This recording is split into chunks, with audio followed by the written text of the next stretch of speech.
वैष्णव जन स्पंदन गांधी विचार के। નમસ્કાર. વૈષ્ણવજન સ્પંદન ગાંધી વિચાર કે ગુજરાત વિદ્યાપીઠના આ પોડકાસ્ટમાં આપ સૌનું સ્વાગત છે. જીવ્યા કરતાં જોયું ભલું, જોયા કરતાં જાણ્યું ભલું, જાણ્યા કરતાં માણ્યું ભલું. ગુજરાતીની આ કહેવત છે એ આપણને જે કંઈ કહે છે અથવા સમજાવે છે જોવાના મહત્વ વિશે છે. આપણે જે કંઈ જોઈએ છે એ આપણને બીજા કોઈ બતાવે છે એવું પણ હોય, કુદરત પણ હોય અને કોઈકની કલ્પના પણ હોય. પત્રકારિતાના અભ્યાસક્રમમાં અને અધરવાઇઝ વિઝ્યુઅલ કમ્યુનિકેશન એ બહુ મહત્વનો ભાગ ભજવે છે. મારે કોઈને શું કહેવું છે, કેવી રીતે કહેવું છે, કેમ કહેવું છે, મારે એવી શું અસર ઊભી કરવી છે કે જેનાથી હું કોઈક ખાસ રીતે કોઈ ખાસ વાત કરું. આ બધી વસ્તુ અભ્યાસનો એક બહુ જ મોટો વિષય છે અને જે વિઝ્યુઅલ કમ્યુનિકેશન તરીકે જાણીતો છે. આજે આપણી સાથે સ્ટુડિયોમાં વિઝ્યુઅલ કમ્યુનિકેશન વિષયના નિષ્ણાત એવા પ્રોફેસર संजीव गुप्ता सर. नमस्कार सर. नमस्ते सर, आपका स्टूडियो में हार्दिक स्वागत है. आज खास बात ये करनी है जो हमारे स्टूडेंट्स के कई क्वेश्चन है मुख्यतः विजुअल कम्युनिकेशन के बारे में. What is the importance of visual communication? देखिए, दृश्य संचार का समाज में शुरुआत से ही बहुत महत्व रहा है. आपका प्रश्न बहुत अच्छा है, बट मूल प्रश्न है और सब लोग समझते हैं. इसकी मैं शुरुआत समझाने कहूँगा कि आँखन देखी मक्खी किसी से खाई ना जाए. तो जो आँखों से आप देखते हो वो ज़्यादा विश्वसनीय होता है. तो मीडिया में क्रेडिबिलिटी एक टर्म है, विश्वसनीयता, ये बहुत महत्वपूर्ण होती है.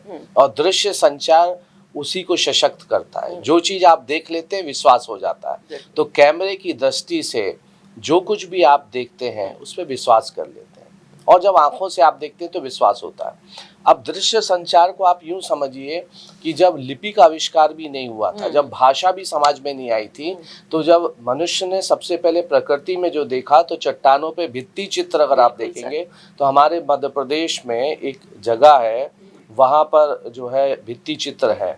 तो वो चट्टानों में उस तरीके से उन्होंने कहीं कहीं दृश्य किया था. उसी के बाद आप देखेंगे कि मूर्ति कला आई, नाटक कला थी, जो हम लोग मंच पे वो अभिनय करते थे, नृत्य थे, तो उन सब में भाव भंगिमाएं और जो हमारी देहिक भाषा थी, बॉडी लैंग्वेज, तो वो कहीं ना कहीं दृश्य संचार था. और जब बच्चा जन्म होता है तो माँ को जब वो देखता है तो मुस्कुराहट ही देता, माँ भी उसको वापस मुस्कुरा. कोई भाषा नहीं होती, कोई शब्द नहीं होता, किस भाषा की माँ है और किस भाषा का बच्चा है. समाज में भाषा का नहीं है, पहला वो दृश्य होता है जो आप दर्शन करते हैं. और हमारे सनातनी परंपरा में प्रभु दर्शन का अपना महत्व है. तो विजुअल कम्युनिकेशन तो अपने आप में ही पर्याप्त है. आप दर्शन मात्र से ही व्यक्ति के व्यक्तित्व को, उसके गुणों को और उससे प्राप्त सुख को ग्रहण कर सकते हैं. तो संक्षेप में मैं दृश्य संचार के महत्व को संकेत रूप में इतना ही बताना चाहूँगा. सर, आपने बहुत सुंदर बात कही कि दृश्य का क्या महत्व है. जो मैं अपनी आंखों से देखता हूँ वो दृश्य है, पर मीडिया में तो हम अपनी आंखों से जो देखते हैं वो कोई और हमें दिखाता है. किसी ने कुछ शूट किया है, कुछ रिकॉर्डिंग किया है और वो उसको एडिट करके हमको दिखाता है और उसे हम सच्चा मान के ही चलते हैं, जबकि आज परिस्थिति कुछ अलग है. तो इस विषय में आप क्या कहना चाहोगे? देखिए, ये तो प्रोडक्शन की एक कला है कि हम क्या दिखाना चाहते हैं, कि आपको वहाँ पर क्या दिखाना है. सभा स्थल को खाली दिखाना है या भरा दिखाना है. आप उसमें टाइट फ्रेम बनाते हैं तो ऐसा समझ में आएगा कि सभा स्थल बहुत खचाखच भरा है, और पीछे खाली कुर्सी अगर आप दिखा देते हैं, उसको पैन शॉट कर देते हैं, तो ये समझ में आता है कि आपकी सभा फेल्योर थी. तो ये तो दृष्टिकोण जो आपने कहा बहुत जरूरी है. तो ये हुआ उसका क्रिएटिव एस्पेक्ट्स. इसके लिए जो प्रोडक्शन में हम बताते हैं कि आपका जो लक्षित समूह, टारगेट ग्रुप, किन के लिए प्रोग्राम बना रहे हैं, उद्देश्य क्या है. उद्देश्य को फेल करने का है तो आप खाली कुर्सियां दिखाइए. उद्देश्य यदि सक्सेस दिखाने का है तो आपको वहां पे भरी कुर्सियों की तरफ फोकस करना चाहिए, फ्रेम वो. तो ये तो हमको क्या परोसना है वो तय करता है. लेकिन ये चीजें फिक्शन और नॉन फिक्शनल प्रोग्राम में होता है. कथानक प्रोग्राम में वहां आप कर सकते हैं, लेकिन जब न्यूज की बात आती है तो हम तथ्यों से छेड़छाड़ नहीं कर सकते. समाचार में जो मैंने पहले कहा, क्रेडिबिलिटी का बहुत महत्व है. तो जब समाचारों में हम दिखाते हैं सपोज छोटा सा एग्जाम, अगर मैं कहता हूँ कि गुजरात विद्यापीठ के पत्रकारिता एवं जनसंचार के पाठ्यक्रम में कौशल उन्नयन पे बहुत ध्यान दिया जाता है, उनके पास एक शानदार स्टूडियो है, वहाँ पर विद्यार्थी काम करते हैं। सिर्फ लिखने से और छापने से या बोलने से, कानों से सुनने से कोई नहीं मानेगा और विद्यार्थी नहीं आएगा। लेकिन जब आप यही प्रमो की एक फिल्म बना के यूट्यूब पे डाल दीजिए, आपकी अपने गुजरात विद्यापीठ की साइट पे डाल देते हैं, जब वहाँ दिखते हैं पुराने फुटेज कि देखिए क्लासरूम में ऐसे करते हैं, स्टूडियो ये है, ये सुविधाएं, ऐसे विद्यार्थी काम करते दिख रहे हैं, तो जो नया विद्यार्थी प्रवेश लेने आएगा उसको विश्वास हो जाए, नहीं यार यहाँ स्टूडियो तो दिख रहा है, बड़ा है, या वो आएगा। और आप उनको कह सकते हैं, ऑफर कर सकते हैं, आइए आप हमारे विभाग को, स्टूडियो को विजिट करिए, हम स्वागत करते हैं। तो क्यों आता, आदमी देखता है। और आप देखिए कि मतलब प्रभु का आशीर्वाद जो मैंने पहले भी कहा कि सब पे होता है, लेकिन फिर भी हम उनके दर्शन के लिए, उनके चरणों को छूने के लिए मंदिर जाते हैं। दर्शन करे बिना हमको अंदर से वो नहीं लगता कि इनका आशीर्वाद प्राप्त हुआ। तो जो आत्मीयता की फीलिंग है वो दृश्य संचार से आती है। और इसीलिए खजुराहो के जो मंदिर थे वहां भी आप देखेंगे मूर्तिकला और जो उत्कीर्णता उसमें जो किया हुआ था, तो वो सारी चीजें जब हमारे पास पांडुलिपि और छपाई नहीं आई थी, लिथोग्राफी डेवलप हो रही थी, जब हम पत्थरों पे जो है लिपि को उकेर के, लेकिन जनसंचार के साधन नहीं थे, मुद्रण कला बहुत बाद में आई, तब हम लोगों को किस तरीके से राजा उस समय अपनी प्रजा को किस तरीके से ज्ञान को, धर्म को और उस समय की सृष्टि संरचना की वृद्धि के लिए किस तरीके से वो संचार करते थे, शायद उसी के लिए आज की जैन जी भी खजुराहो के मंदिर देखने जाती है, जो आज से कई साल, 1000 साल से भी पहले राजाओं ने मंदिरों में खुदवा के वो संदेश और वो जनसंचार करना चाहा था, और दूर दूर से लोग आके दर्शन करते थे। तो वो दृश्य संचार का एक अपने आप में सशक्त उदाहरण है। मंदिरों में जिस तरीके की चीजें होती थी, जिस तरीके की वो शक्तियां होती थी, प्रकृति प्रेम और प्रकृति पूजा के बारे में हम बताते थे, वो होता था। और आप जब फूलों में, बगीचे में जाते तो अलग अलग रंगों को देख के, अलग अलग चीजों को देख के अलग अलग भाव आप में आते हैं। सिर्फ वर्णन करने से, पुस्तक को पढ़ने से आप किसी फूल की सुंदरता को, उसकी महक को, उसको अनुभूत नहीं कर सकते। किसी छलछलाती हुई जो आपकी रिवर बह रही है, झरने की शीतलता और उसके सुंदर दृश्यों को अनुभूत करना है, तो या तो उसके सम्मुख जाइए या उसके दर्शन करिए, तो एक अलग ही आनंद आता है। और इसीलिए आप देखेंगे कि जब सिनेमा का आविष्कार आज से 100-125 साल पहले जब हुआ, तो इतना सशक्त माध्यम हुआ जनसंचार का, और उसके बाद टेलीविजन का आविष्कार आने के बाद आप देखेंगे कि दृश्य श्रव्य जो सामग्री है, अंतर्वस्तु जो कंटेंट है, वो कितना प्रभावी तरीके से जनसंचार कर पाया। उसका एक ही कारण है कि जो हमारी इंद्रियां दी हैं शरीर में, उनमें 2 आंखों का प्रयोग होता है, और जो हम आंखों से जो चीज देखते हैं, इससे हम सुख भी ले पाते, इससे दुख भी ले, सारे भाव जो 9 रस हैं, चाहे इसमें करुणा का भाव हो, चाहे इसमें वो हो, वो चीजें एक अनुभूत होती हैं। आप किसी के करुणा क्रदन को आप शब्दों में लेख कैसे बता सकते, किसी की खुशी को, किसी के दुख को, किसी के भाव को, लेकिन एक चेहरे का रिएक्शन, एक क्लिक जब फोटोग्राफर करता है तो बताता है। एक और उदाहरण दूंगा, भोपाल गैस त्रासदी हुई थी जब 1984 में दिसंबर में 2 और 3 की मिडनाइट को, दरमियानी रात हम लोग कहते हैं, तो उसका एक छायाचित्र इंदौर के एक छायाकार ने लिया था।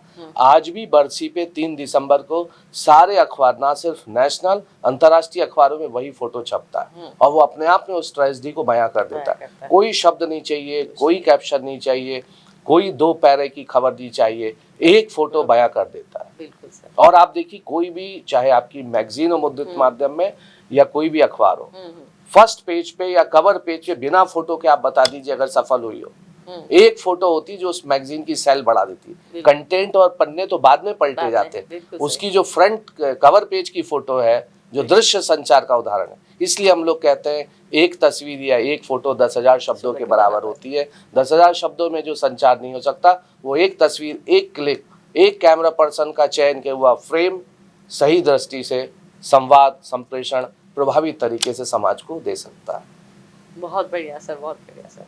इससे संलग्न दूसरा प्रश्न ये है जी कि विजुअल कम्युनिकेशन जो जर्नलिज्म डिपार्टमेंट में हम सिखाते हैं और बच्चों को जो काम करना होता है, तो न्यूज़पेपर में, टेलीविज़न में, फिल्मों में, और आजकल जो प्रचलित है OTT प्लेटफॉर्म, तो उनमें कैसे वो बदला, न्यूज़पेपर से लेके मैगज़ीन, मैगज़ीन से लेके टेलीविज़न, टेलीविज़न से आगे फिल्म या फिर उसके बाद ओटीटी प्लेटफॉर्म, तो देखिए कैसी जर्नी रही दृश्य उसकी? संचार तो मैंने जैसे कहा कि भित्ति चित्रों से जब शुरुआत हुई, उसके बाद आपने पेंटिंग सीखी, उसके बाद वो ठप्पा करके जो बाग और ट्राइबल लोग अपने नेचुरल ब्लॉक कलर पेंटिंग। से बनाते थे, मूर्ति कला आई, है ना, मंच पे ये आपके थिएटर वगैरह आया, उसके बाद ये सारी चीजें आई। तो ये दृश्य संचार का विकास फिर इसी तरीके से जब हमारे माध्यम का हुआ तो मुद्रित माध्यम में मैगजीन और अखबारों में फोटो हो, जब फोटो नहीं थे तो उस समय इलस्ट्रेशंस आते थे, लाइन ड्राइंग्स करते थे, इसके स्केचेस भी उस तरीके से आ जाते थे, वो भी मुद्रित माध्यम में आया।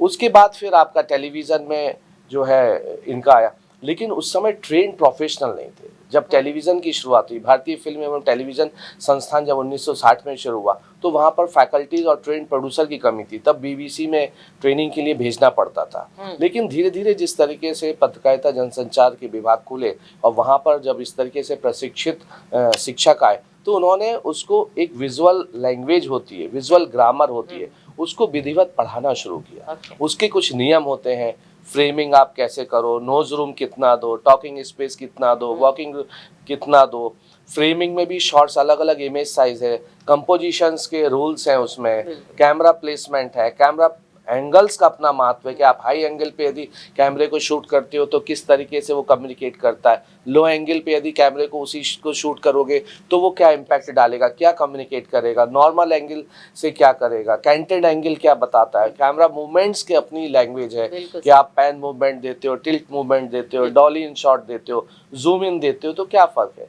फिर उसी तरीके से एक्सट्रीम क्लोजअप है, लॉन्ग शॉट है, मिड शॉट है, तो डिफरेंट टाइप ऑफ शॉट्स जो पढ़ाते हैं उनकी एक अपनी वो है। फिर उनकी एक एडिटिंग की एक कला है। तो दृश्य सामग्री को परोसने का भी एक कला है, उसकी एक एथिक्स है, उसकी एक ग्रामर है।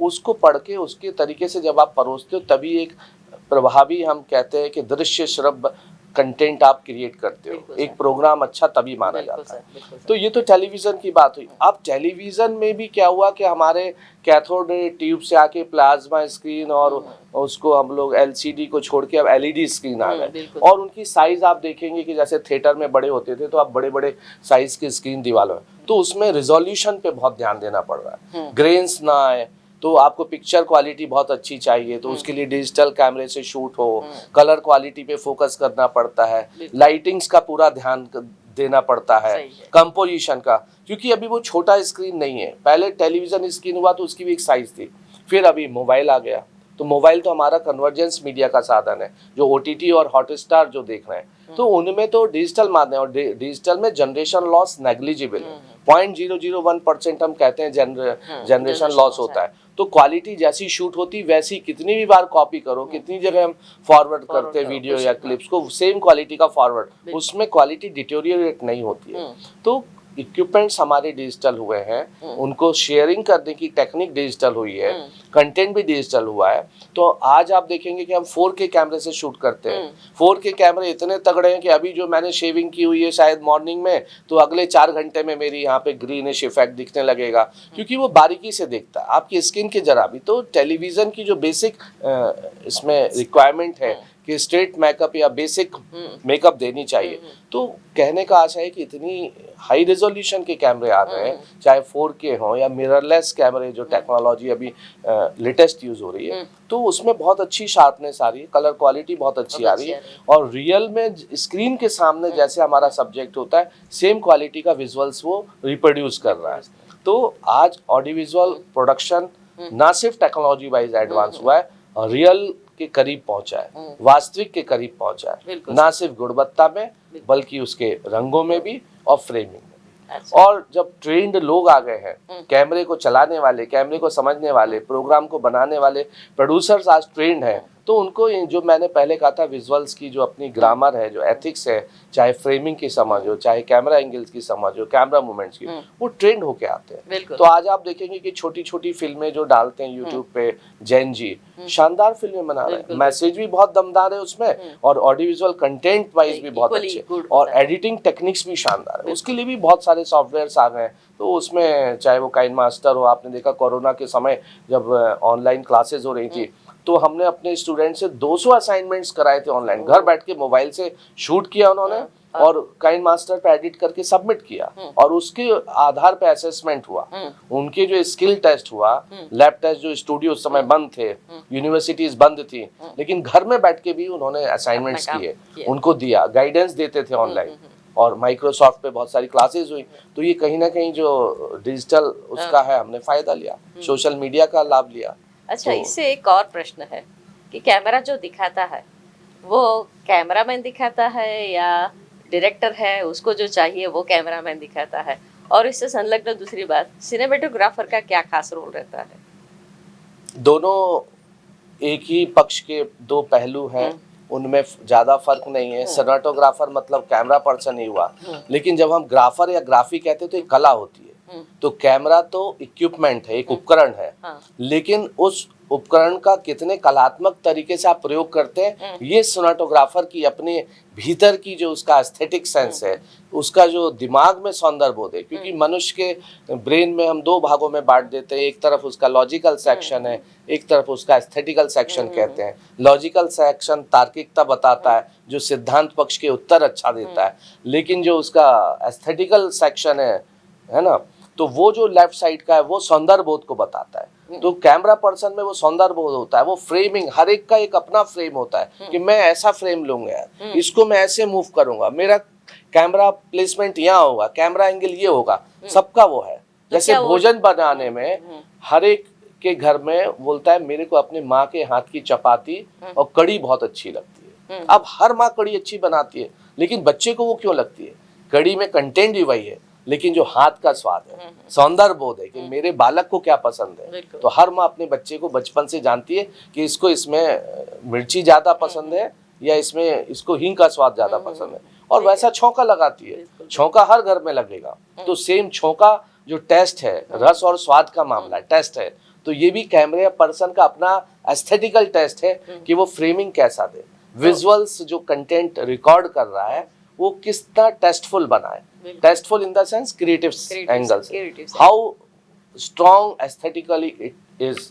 ये कैमरा या सिनेमेटोग्राफर की अपनी कलात्मक पक्ष उसका जितना स्ट्रॉन्ग होगा, और उस सब के लिए उसके पास जितना स्किल होगा, जितना स्मूथ कैमरा ऑपरेशन सीखा होगा, जितनी थ्योरेटिकल, जितना उसको कंपोजिशन के गोल्डन रूल्स मालूम होंगे, रूल ऑफ थर्ड मालूम होगा, और जितने कंपोजिशंस के रूल्स हैं, जितना उनको ध्यान में करके फ्रेमिंग करेगा, उतना स्ट्रॉन्ग विजुअल कंटेंट वो दे पाएगा।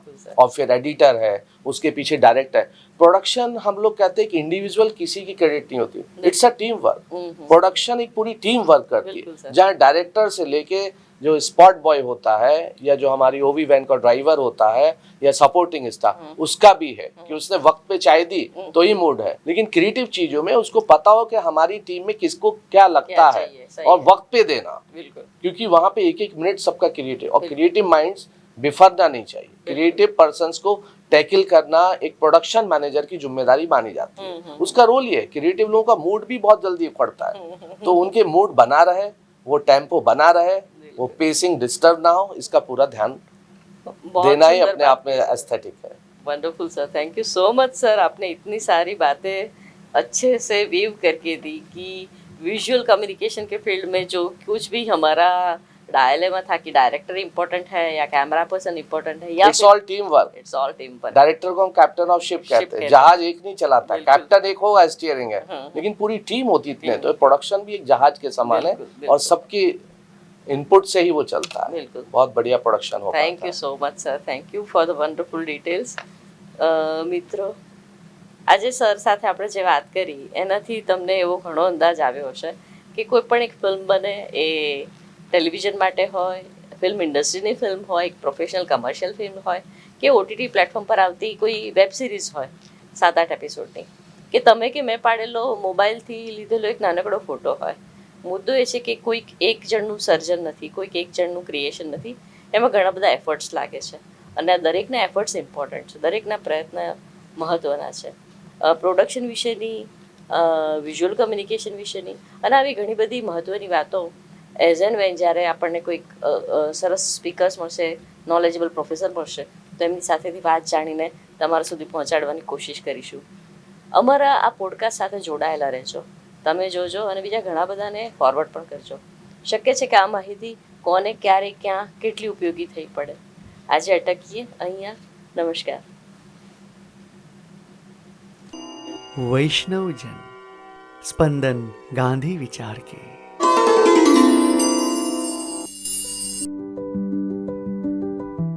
ગુજરાત વિદ્યાપીઠનું વૈષ્ણવજન સ્પંદન ગાંધી વિચારના પોડકાસ્ટ વિવિધ ક્ષેત્રના તજજ્ઞો સાથે સાર્થક સંવાદ કરે છે.